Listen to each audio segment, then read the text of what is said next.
right back into Fort Campbell, Kentucky, and stayed there for 4 years. Then went to Hawaii for my overseas assignment with my family. And on the way back, I called Washington, D.C. and asked for my future assignment. And they said, well, I was the 25th Infantry Division safety officer. So they said, we're going to send you to Fort Riley, Kansas. And my wife immediately started to cry. I'd cry. I was just about ready to cry myself, but I said, man, isn't there anything? And as luck would have it, because of the break in service, guys in the flight school ahead of me were now up in DA in Washington, D.C. So I'm talking to a guy that was in the class ahead of me, and I said, and I've been in divisional life or divisional units, 7 years in special forces and 101st, and uh, couldn't I get like fixed wing? He said, well, just a minute. So he said, I'll get back with you. So he called me back and he said, the Army has changed their requirements now. And instead of taking only young pilots that would have 4 to 6 years in fixed wing, they're taking old guys and rewarding them with fixed wing before they retire.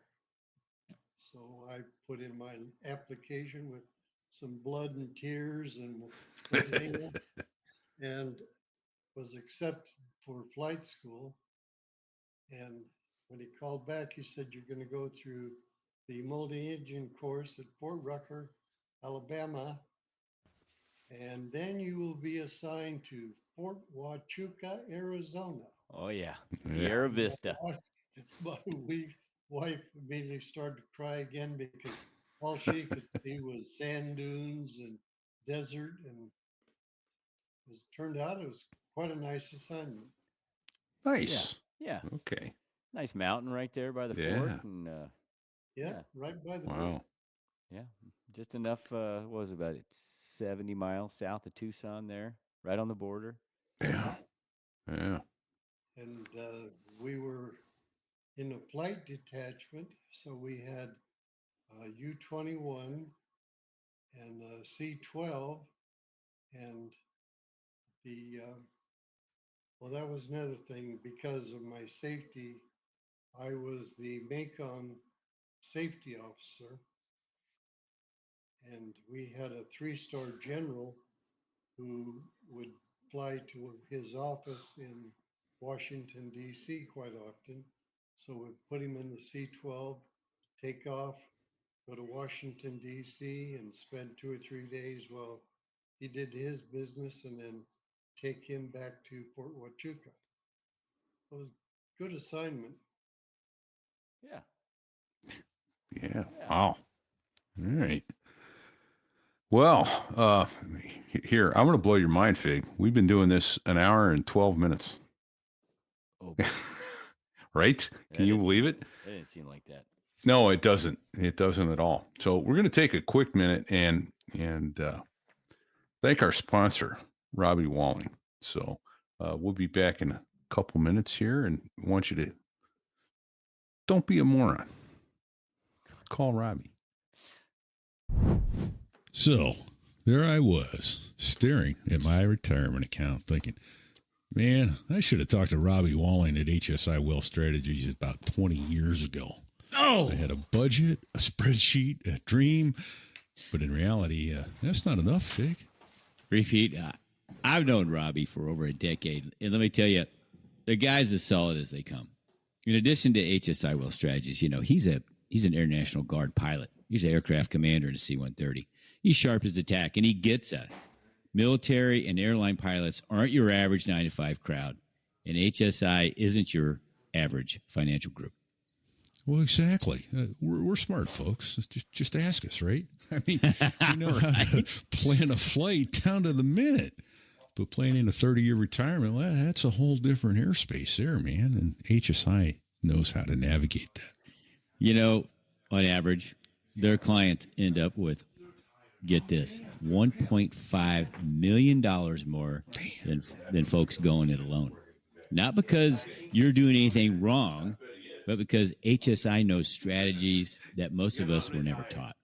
It's not about working harder; it's about working smarter. How many times have we heard that over our career, right? And yet we insist on not doing it so much to ourselves, right? You know. But here's the kicker. Look, right? It's not what you save; it's what you keep. Okay, right? Boom. I mean, think about it. Between taxes and timing and the unexpected, because that never happens, you can lose altitude fast without the right plan. I wish I'd known that when I started out. But right. This is your chance to avoid the common pitfalls that you just don't think about without a solid financial planning background. Right. I mean, you wouldn't fly a long-haul flight without a fuel plan, right? Yeah. I mean, you should know that. So why approach retirement that way? Because we're basically talking about kind of the same thing. Yeah. I talked to a guy, he's one of my peers, who has put money in all the right places, but had no idea that he was setting himself up for like a tax meltdown down the road. Smart guy. He just didn't have the right map. Yeah, right. I mean, Uncle Sam has long fingers that reach way down into your pockets when you least expect it. Right? Right. So let the professionals at HSI do what they do best so you can keep flying safely into retirement. Yeah. Don't be a moron. Call Robbie at 214-538-7030. That's 214-JET-7030. Or email him, robert.walling@nm.com. That's robert.walling, WALLING, @novembermike.com. Look, don't wait until your final approach to start thinking about retirement. Do it now. Your future self will thank you. Trust us. Don't be that guy. Don't do it. Call Robbie.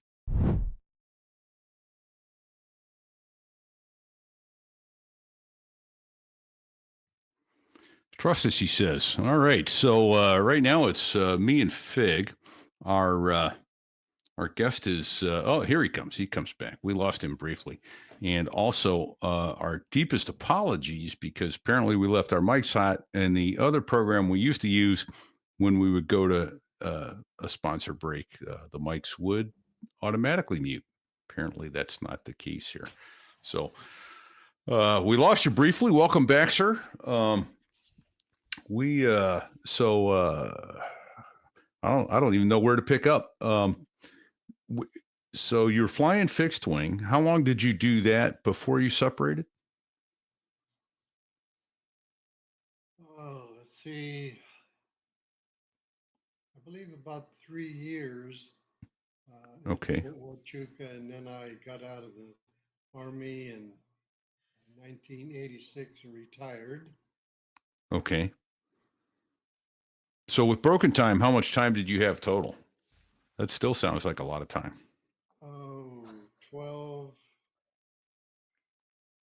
13, about 13,000, I think. Okay. Damn. And what fixed wing flying did you do? Well, I lucked out. I had, because of flying special project with Air America, I had twin engine helicopter time, which was basically the H-34 with twin turbines installed in the nose. Okay. So I accumulated some multi-engine time there. And when I retired, I was looking around and I found a job with Emory Air Freight. Okay. A friend of mine from Air America was the chief pilot. And so I got hired as a co-pilot on the heavy DC-8 63s and 73s. Okay. I bet that was a fun airplane to fly, the DC-8. That was. It was quite a change, if you will, going from Hmm. C-12 under 12,000 pounds to a airplane that grosses out at 355,000. I know exactly of which you speak. Yeah, we flew the Harrier. What was that thing maxed out at with full load of weapons and fuel, Fig? About 34, 35, somewhere in there? Yeah, like 30, I think Yeah, 34 and some change, yeah. right around And there. yeah, and then I got hired to a DC-10, which held over 40,000 pounds of fuel in one wing. So, so yeah, that's a big difference. But you Yeah. got to see the world. Yes, got to go up and down all over the U.S. and then on weekends, occasionally could pick up a flight to Brazil and back on the same weekend. So Nice. it was a good job. But after a year and a half, I got very tired of staying up all night and being real smart at 6 in the morning. So I Repeat started knows about it. looking, As a night cargo pilot, I feel your pain. yeah, I Oh, started that's looking awesome. for a job after about a year and a half. Okay. At that time, I saw a article about the NTSB was looking for air, air accident investigators. Okay. And with my background, I've gone all the way from company to MACOM aviation safety. I put that on my application, and a couple of weeks later was on a trip to Kennedy to spend a weekend there, and went in for an interview and got hired by the National Transportation Safety Board in New York City.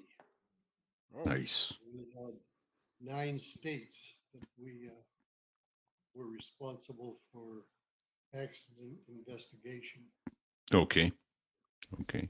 And how many accidents did you appear on scene for over the course of that? How long did you do that?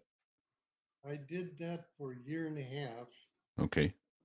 until I found out that the managers at the different locations had a little pool that they put money in. And if you saved a bunch of money by not promoting your pilots or the investigators, that they divvied it up at the oh, end they of got. the year and Oh, split it amongst themselves. gave themselves a So I little bit started of looking bonus. for a job again. And as luck would have it, a good friend of mine worked for Donald Trump. And at that Okay. time, see, this was in the late 80s. He had Okay. Trump Air, which was a shuttle Right. between He DC, he New bought the York, shuttle and became the Trump shuttle. Yeah. and then he had Trump Air, which we had H-61s, just like Marine One. Okay. We flew from New York City to Atlantic City on a schedule, so we were 135. Okay. And then we later we acquired 2 of the Boeing Vertol 234 helicopters, which is a tandem rotor Chinook, basically. Okay. Okay. And then, of course, we had his Augusta, his Puma that he flew on. We Okay. would take him down to Atlantic City. And what was that airplane like? I'm not familiar with that one. The Augusta Puma is a twin engine that was used mainly by the military, I believe. But the reason that Trump liked to use it rather than flying on the H-21s was that it had a shorter wheelbase. It had wheels up under the cockpit and then another one uh, maybe Okay. 8 feet behind that. Okay. The advantage was then he could land on top of Trump Castle down in Sure. Atlantic City and didn't have to hop in a limo or whatever to get to work. Sure. Nice. That's fantastic. I'll see if I can get a picture of that up for the stream. Although I'm not sure how many people are watching the stream. I screwed that up too, Fig. With growing pains, we aren't necessarily live streaming anywhere but here on Riverside. I did send out a bunch of invitations with the links so people could watch here, but we're not going out to YouTube or Rumble or any of that tonight because I ain't as smart as I look, and that's pretty dumb. So okay, I managed to get a picture of the Puma, but I'm not sure I can get it up. Okay, so and you flew. I'm sorry, which airplane for them? The Puma. You flew the Puma. No, I flew the S-61, which Oh, was the 61. Okay. the Okay. line. We had 3 of those that we flew on a schedule from 34th Street Heliport in New York on the Hudson down to Atlantic City, and then we'd wait there and take passengers back up to West 34th Street to go back wherever they went in New York. Okay. How long was Okay. that flight, Ben? The flight, Yeah, was that like a it was 25? like 35 minutes, pretty short. Yeah, I bet that's a 3 or 4 times faster than rail or driving. Oh yeah. Yeah. Okay. So of all the jobs of all the airplanes you flew over the years, which job would you like to do again? If you could do it all over, which job would you like to do the entire time and make a career of it? Which was the most fun airplane or the most fun job? Well, the most fun job was with Air America. Okay. And after 8 years and 2 months, except for the fact the bad guys were trying to kill us, it was a good job. Well, except for that part, you didn't take that personally, did you? Well, occasionally, you, I think, asked previously about a real exciting time, and Right. we were working up in the northwestern portion of Laos, and the customer came out and said that we needed to go up on a search and rescue mission because they had a Thai patrol that had engaged a bunch of bad guys and they had wounded. And so they wanted us to go and pick up the wounded guy and drop off some more supplies. And so we said, okay, how did he get wounded? Oh, well, it's perfectly safe area, but he got shot. But that's okay. He got shot, but it's all right. It's safe. So Sure, it's safe. we said, okay, well, it's going to be a 2-ship mission. The one ship, I again had the SAR rescue hoist aircraft, and the other aircraft was going to take in replacement people and medical supplies and pick up the wounded person and bring them back out. So we took off and we were headed towards a town called Pak Bang, which at the time was the lower end of the Chinese road that came down towards the Thai border. And when we arrived on scene, it was like just a hump of a little mountain, and the group were huddled on the top of this little mountaintop in a circle facing out with their weapons. Ooh. So there's your first indication that this is not all that we counted on. So Clue bird strike. Hmm. they said, your air cover isn't here yet. So I said to the other pilot, I said, okay, I'm going to go south of the intended landing spot, and I'm going to circle and orbit while you go out to the east, because whenever the air cover shows out, then I can just come in, make a run over the top of the guy who's wounded and tell you exactly where he's located. And then you can come in from the direction that I'm going out. Seemed like a good plan at the time. So 45 minutes later, Oh boy. evidently the bad guys, they kind of figured out that we were there for some reason. And when the T-28s showed up as our air cover, I said, okay, told the other pilot, I'm going to start my roll in from the south, and I'll come out to the east, and you can just follow my trail back in. So I rolled in, kept my airspeed up. Fortunately, I was going about 70 knots, I guess, as I turned out, and about 250 little bad guys shot the bejesus out of me. Oh. So I'm shaking pretty good, and the instruments are a little hard to see, and Oh, I'm geez. getting further and further away.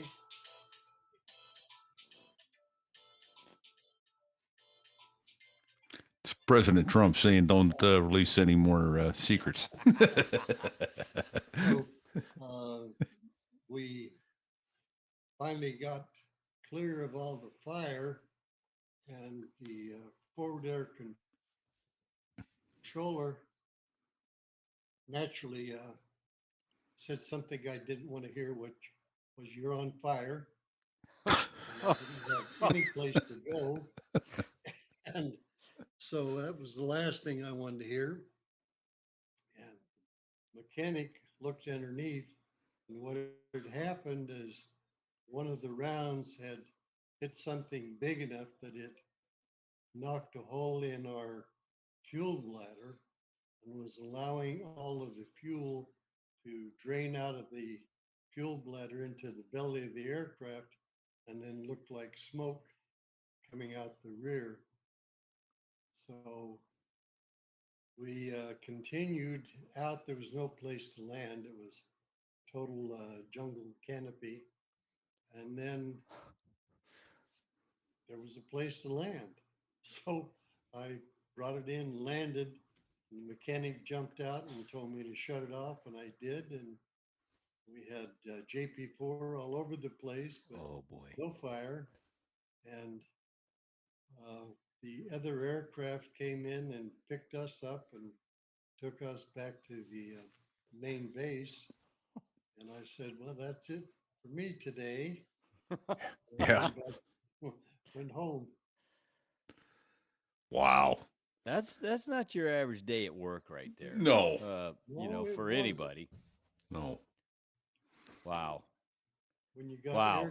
when you got bullets coming up through the bottom of the aircraft, it just missed the co-pilot's left foot. The round came through the forward cross tube, which the mechanic was, well, we didn't have guns, of course, because we were non-combatants. Right. He was returning fire with an M16, and the round came right up between his legs. Another one came up through the instrument package, and the fuel cell, both blades, and Jeez. I think the oil reservoir too. So they Yeah. got us pretty good in about 2 seconds. Oh man. And what kind of rounds were they? 50 cals or Well, roughly? they were AK-47. Really? 7.62. That's small. So pretty small arms fire. Okay. Oh yeah. Damn. Whoa, and there's 250 of them. Small really doesn't matter. Well, that's anymore, fair I enough. suppose. There's a lot of lead still coming up up range, as it were. Oh, Oh my gosh. fantastic. Uh, thank you for your service. Just really doesn't really do.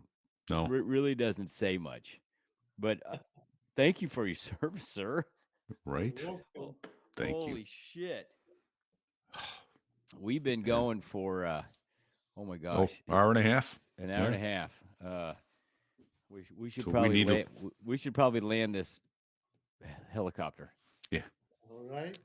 Absolutely. So, Well, I want to say, obviously, thank you to all of our veterans who listen to this program. Thank you for your service. Thank you to your families who support you and us. And also, thanks to Sadie and Dave at Backbeat Media. yeah, Sadie and Dave Hamilton over at Backbeat Media Online, backbeatmedia.com, handling our advertising. We're appreciative of that. And Dave gave us the know-how to put a whole podcast together in the first place. So, We're having some growing pains right now. Yeah. This is the new recording platform, but we'll figure it out. yeah, we're getting there. People So, figure it out. I'm not going to figure it out. now, in the audio version of this, I can tell you when we talk about Robbie Walling at HSI Wealth Strategies, you will hear the sponsor read that Fig and I did. What you won't hear is me talking to my son in the background and getting another beer and all that stuff because I left my mic hot. I'll mute that because we get a separate track. So, it's what we do. But Yep. Gosh. Well, a couple other folks we need to thank. fortunately for me, I had a stroke about a month ago, but I have a son he specializes in people who've had strokes. And, Okay. so when I woke up Sunday morning, he was there and he immediately started rehab. And so I've lost no uh, control of the hand, except it's pain in the fanny when you're trying to eat and you're out in public and you don't want to drop food in your lap and stuff like that. But I also have a number 3 daughter who's a nurse, and then my number 1 daughter who is my caretaker here. And immediately when I was having problems, she got the call out to 911 and got things started. Oh, well, praise Well, God if that you happened. wouldn't- You haven't missed a beat. No, if you wouldn't have said anything, I wouldn't even have known that you had Oh. recently had a stroke. Because you're a badass. Yeah, right. Experience. Yeah, right. Hey, I thought of a question, and if you don't mind, I'm going to ask you one Do more it, man. question. Some years ago, gosh, it's probably 20 years ago now, right? Maybe the Mel Gibson movie Air America. Air America, yeah. Yes. Are you familiar with that movie? Yes, I've seen it. Is that a very I know How much does- Hollywood? Yeah, was that a fairly accurate depiction of some of the things Air America did that you? No, not at all. But Okay. Okay. I thought it was quite funny and entertaining, Oh yeah, especially when he's going down into the trees and he says that's what he does best. Yeah, I crash better than anyone I know, he says. Oh, all right. Let's see, where were we? Hey, we need to say thanks to Brad Silcott at BDS Aviation, aka Badass. Badass. Badass. Thank you. I just saw some pictures he took recently. I don't know if it was today or this weekend. VMA last week. 223 bird. VMA 223 Bubbas. Yeah. 3 of them. Yeah, really good pictures.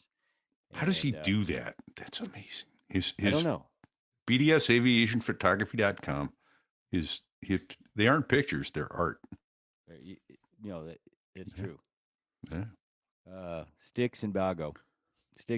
I think Sticks is in the background here somewhere right now. He but is. I'm He not actually sure. figured out how to get us because I screwed up the platform and didn't set up a live stream. So the only people watching live right now are the people that got the link to come into our audience. And I sent it out to a bunch of people.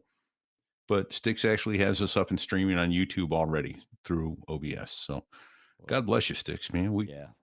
Thanks, We Sticks. are deeply appreciative of that. So, and then there's a couple other people I always seem to forget. Well, that is the sound of the Dos Gringos, They're there. who are the F-16 pilots that make the Air Force sound good, and who subsequently Are going to be where? they're going to be at the Flightco in When? Denver, June 7th. Boom. And it's a concert to raise funds to bring an F-16 to the museum there. Yeah. At the I'm drawing a blank on the was it the air? You're asking the wrong person. Even though I have tickets and you I have know. tickets, because Fig and I are both going to be in Denver on June 7th for the Dos Gringos concert. There it Come is. see Wings over us. the Rockies. Wings over Wings Rockies. over the Rockies Air Yeah. Museum. Yeah. So come on out, say hello, and here's some great music from guys who have cut 4 albums, the guys that make the Air Force sound good. Not a bad song on any one of those albums. Not one of them. Not safe for work, but other than that, they're good. Hey, go on over to the So There I Was.us/merch. Get yourself some cool show merch. Or So There I Was.us/ new lips. US/rate. What should you do if you go over there, Fig? Give us a 5-star rating, damn it. And if you can't, well, tell us what we need to do to make it 5 stars, because we're Yeah. trainable. Exactly. And if you insist on 4 stars or 3 stars or 2 stars or God forbid 1 star, Give go it give it to somebody another. else. There's Yeah, plenty pick of another other- show. There's a million other shows out there. Don't do that to us. We wouldn't do it to you. No, and So- share the show. Share the show. Doesn't cost nothing. share to the show. Yeah. You're driving down the road right now. You're listening to this. Pull over and share the show with 2 friends and make them share it with 2 friends and help us grow. So, hey, to all of our friends over at patreon.com. So there was.us/Patreon. The donors. Nick gave us a Tanker Aircraft Commander donation last month. He told us he's going to do it again next month. God bless you, Nick. And all of you donors who have been with us, some of you guys have been with us almost 3 years now. Unbelievable. We're going to get a thank you out to all of you. We will dedicate a thank you to you soon. It's amazing. It's humbling that you've lost all sense of financial management sense. You've all And lost your minds, but we are so humbled and appreciative that you do. Thank you. We are indeed. So until next week, folks, we don't know what else to say except, I don't know. Don't sit on the collective. Oh, don't sit on the collective. Don't do it. Didn't like that. Enjoyed it. Stay with us. Don't go anywhere. There I was, crossing the pond, and you could see that I wasn't exactly fond of all the shit I was wearing on that day. Now an F-16 is cramped enough, but it's even worse with all that stuff supposed to save your life. But we knew there was no way. 'Cause when you're going down the North Atlantic, man, it's over. Hold on. It's what? He said it's over. Pilot hijinks? Yeah. This is psychotic behavior, man. Well, here at Air America, what's considered psychotic behavior anywhere else is just company policy. That was well done, sir. And we are Done. out. Okay.